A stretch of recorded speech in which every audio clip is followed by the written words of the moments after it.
And a load of some friends here. Gosh, it's great to see you.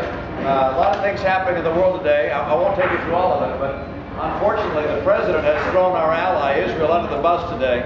And is dictating negotiating terms on Israel, which is disrespectful of our best friend in the Middle East. And I find it really unacceptable.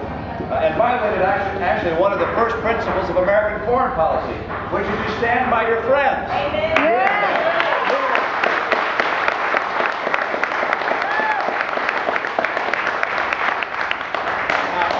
Now, here I am in Texas. I couldn't possibly be here without complimenting your great governor. He is doing a heck of a job.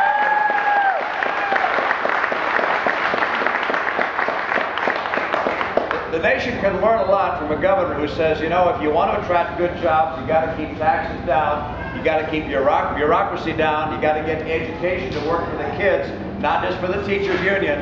And he is pursuing an agenda which is pro-growth. It's creating jobs in this state. The rest of the country can learn a lot of lessons from Governor Rick Perry. He's a great governor. And congratulations to him.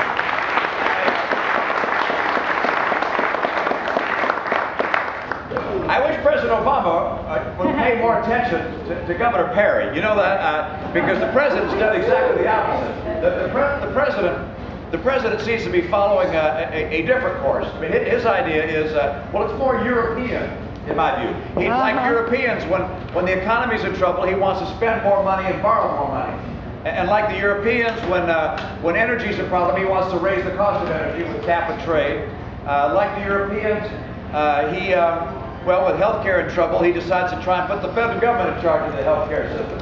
And, well, Europe isn't working there. It's certainly not going to work here. The right course is not to believe in Europe. The right course is to believe in America. We got it right.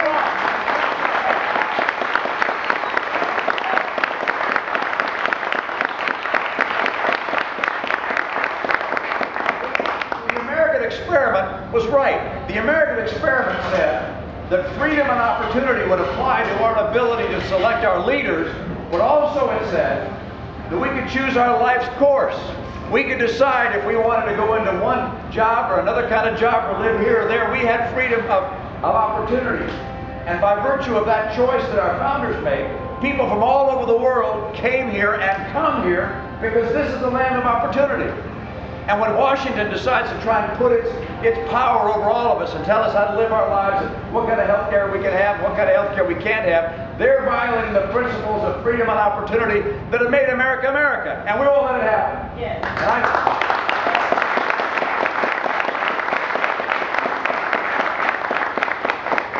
I believe America got it right. I also believe, by the way, in free enterprise. The idea that enterprises can grow and pursue the dreams of their founders. It's interesting how even the Chinese are copying free enterprise and capitalism and taking millions of people every year out of poverty. What we created, we weren't the first ones to come up with the idea of free enterprise, but we popularized it around the world and opened trading doors around the world and leveled the playing field where we could so that people could trade with one another, and we've helped lift people out of poverty. This is a great nation. I believe in America's greatness. And when I say that, I'm not just talking about the fact that our free enterprise system has lifted people out of poverty. I'm also talking about the fact that our sons and daughters over the centuries have sacrificed their lives so that we and others can enjoy peace. No nation compares, in my view, with the greatness of the United States of America.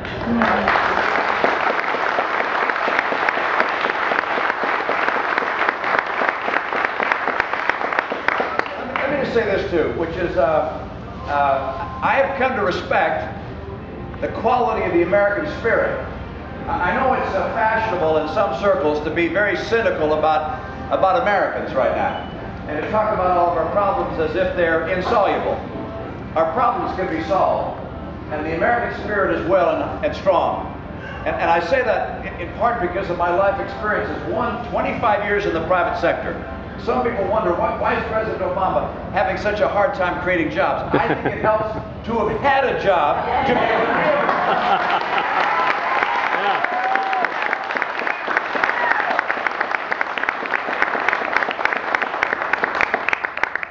But I also have found, as I've met people around the country, that there's a great love of America in the heart of the American people. I'll tell you a quick story. You didn't come here to hear me give a speech, but I can't resist. I got an audience. But I was in my office when I was still serving as governor, and I got a call from my staff saying that the airport had called because a serviceman who had been killed, I believe it was in Afghanistan, was returning home. His body was being returned home, and his parents had not been notified in time to get to the airport, and they wondered if I could go there to receive his body. Oh, wow. And of course I said, I'll go there. My office was close to the airport. And so we drove there, and I drove out on the tarmac. It was a big U.S. Air jet that came in. The passengers got off the jet, the luggage was taken off, and then down came this casket, as I recall, with the flag draped on it. Around the aircraft were a bunch of police cars, of course, because if you're out there at the airport, you know, the police are there, so they were there. As that casket came down, those troopers and officers stopped and saluted. And I put my hand on my heart. I happened to look up at the terminal. Big terminal right there by this U.S. Air aircraft. And the people getting off the plane saw the police cars. So instead of leaving to go get their luggage, they all lined up against the windows. And then the people in the terminal walking by, they saw the people looking out the windows, so they crowded behind them. Huge crowd there. And as I looked up, every person I saw had their hand on their heart. We are a patriotic people. We love this country. We will rise to the occasion to face any challenges we have, so long as the leaders we elect will tell us the truth and live lives of integrity. And if I get a job that just right, I will make a step.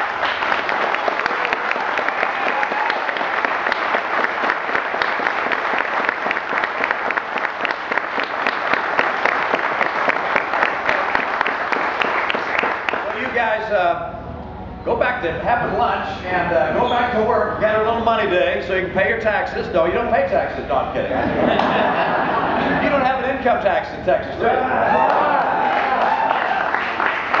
bad. There's some things I can learn from you too. No tax, that's pretty impressive. Listen, you guys, I appreciate what you're doing. You're kind to be here. To welcome me like this is warms my heart. And I'm about to go get some barbecue. What's it going to be over there? I like the pork. I know brisket's good, but pork is awful good. You go for the ribs, that's a little sticky, but I'm going to get myself a pulled pork sandwich, I think, and some beans and some coleslaw. And you like sweet tea? There, he's going to work right now.